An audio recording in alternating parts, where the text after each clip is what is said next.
தமிழக பாஜக முன்னாள் தலைவர் அண்ணாமலைக்கு எதிராக தொடர்ந்த அவதூறு வழக்கின் விசாரணைக்காக திமுக எம்பி டி.ஆர். பாலு சைதாப்பேட்டை நீதிமன்றத்திற்கு வருகை தந்துள்ளார்.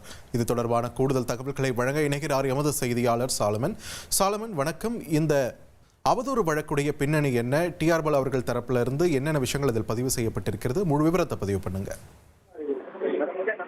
பாஜக முன்னாள் மாநில தலைவரான அண்ணாமலை திமுக மீது ஒரு குற்றச்சாட்டை தெரிவித்தார். கடந்த 2023ஆம் ஆண்டு ஏப்ரல் 14ஆம் தேதி திமுக ஃபைல்ஸ் என்ற பெயர்ல திமுக பொருளாளர் டி.ஆர். பாலு உள்ளிட்டோரோட சொத்துக்கள் குறித்த பட்டியலை வெளியிட்டார்.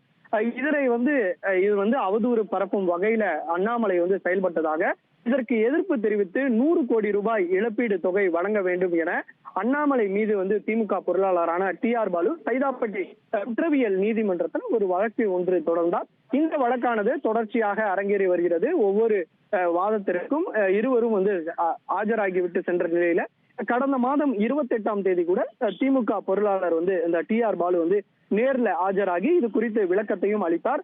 அப்போது அதுல குறிப்பிட்டபடி, அதாவது அண்ணாமலை குறிப்பிட்டிருந்தபடி 21 நிறுவனங்களுக்கும் தனக்கு தொடர்பு என அண்ணாமலை சொல்லியிருந்தார். இதில் எனக்கு 18 நிறுவனங்களுக்கு தனக்கு தொடர்பு இல்லை என அவர் தெரிவித்திருந்தார். அப்போதும் விளக்கத்தை அளித்திருக்கக்கூடிய நிலையில் தற்போது மீண்டும் இன்று விசாரணைக்கு ஆஜராக வேண்டும் என சைதாப்பேட்டை நீதிமன்றம் தெரிவித்தபடி அவர் இன்று டி.ஆர். பாலு 11 மணி அளவுல அவர் சைதாப்பேட்டையில் இருக்கக்கூடிய வளாகத்துல ஆஜராகினார்.